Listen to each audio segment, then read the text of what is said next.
Hi, everybody. So today we're going to dive a little bit more into carbs from the Good Cow, Bad Cow book that I was reading that are in the blog post. So kind of how this works is we normally, think of carbs, good or bad, healthy, unhealthy. I don't like to put labels on food. But I'll just kind of like dive into carbs and how things work, as well as how they work in your body. So the more refined the carbs, so we have refined and we have unrefined. Refined is processed foods, unrefined is fruits, vegetables, whole grains. Normally, whenever I'm talking about carbs, I'm talking about the unrefined carbs. The refined, the processed foods. So the wider the product, the lower the vitamin, mineral, protein, and fiber content, the more refined that it is. And that was so that it could be transported around the world more easily without being spoiled or like eaten by bugs or mice and things like that. A lot of times, like when those first few food pyramids started coming out, carbs were all under one main thing. So you had fruits, veggies, white bread, sugar, cereals, grains, everything was under one versus the 2 to potentially 3 categories that there are of carbs. So with carbs, they digest really, really quickly if they are refined, which will spike your blood sugar. And that's something that we don't want because that can cause, prediabetes, diabetes, etc. So we want anything that slows the digestion of that. So that's going to be your unrefined carbs. Again, fruits, vegetables, whole grains, anything with that fiber on the outside. That's going to reduce the strain on the pancreas. Again, won't secrete as much insulin in response to the blood sugar that rises quickly with refined carbs. And that could hopefully help prevent a lot of that type 2 diabetes. There was a hypothesis, as many things in nutrition land are hypotheses, and they're not fact because everything changes all of the time. It's the joy of this kind of entire field. But kind of the concentration of carbs in the refining process did its damage in the overconsumption because of the lack of vitamins, nutrients, and protein. So it's not keeping you full, so you're never satiated, even though they are very dense products. And that the refining process increases, again, the rate of digestion of carbs.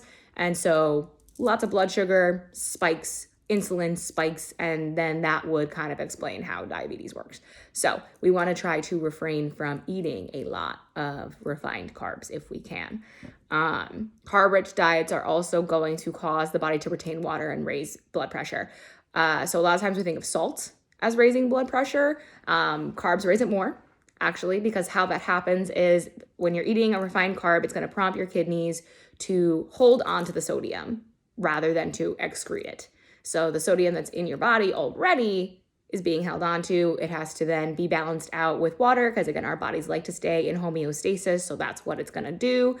And then if you remove carbs, it's going to act kind of like a diuretic, where you're just excreting the nutrients that you don't need normally in your body all the time instead of holding on to them and potentially causing gas, bloating, all of those uncomfortable symptoms.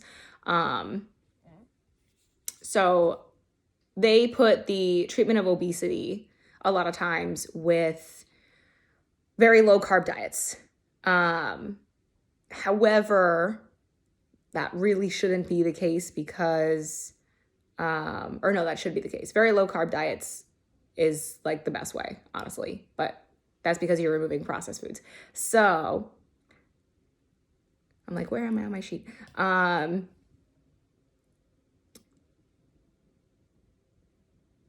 There we go. Okay.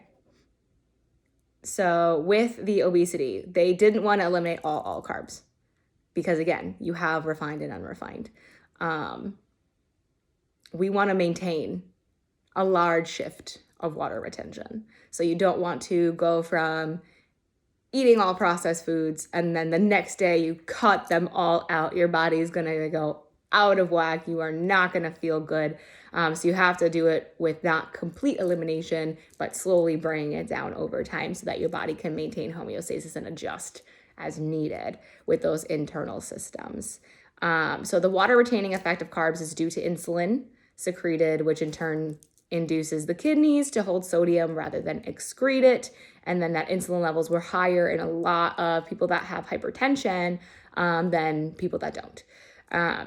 And the more carbs consumed, the more insulin is needed to transport that glucose from the carbs into the cells where it can be used for fuel. The insulin is going to prompt the liver to synthesize and secrete triglycerides for storage in fat tissue, versus if you're not eating a bunch of carbs, it's going to go directly into the energy.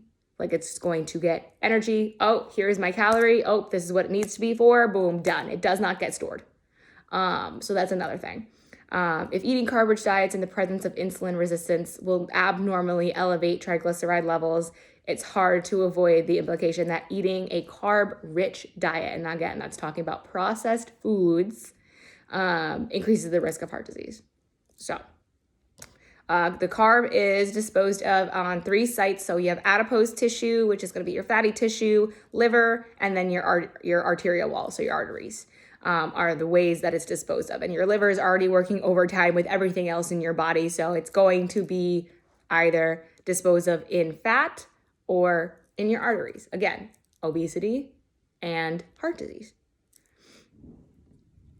Now, complex carbs, again, you're unrefined, break down into simple sugars during the process of digestion, but because they take a long time to do so and they're bound up with fiber, the digestion process takes a lot longer, which is better and more beneficial for your body, because again, you won't have the spike in blood sugar and it can decide where it needs to go, and that some of the energy that was used as sugar energy is going to be used in the digestion process itself. It won't be stored anywhere else. The more refined the carb, the greater the blood sugar and insulin resistance or response to it. So anything that increases the speed of digestion of the carbs is going to increase its glycemic index. If you have prediabetes or diabetes, you're going to know what glycemic index is.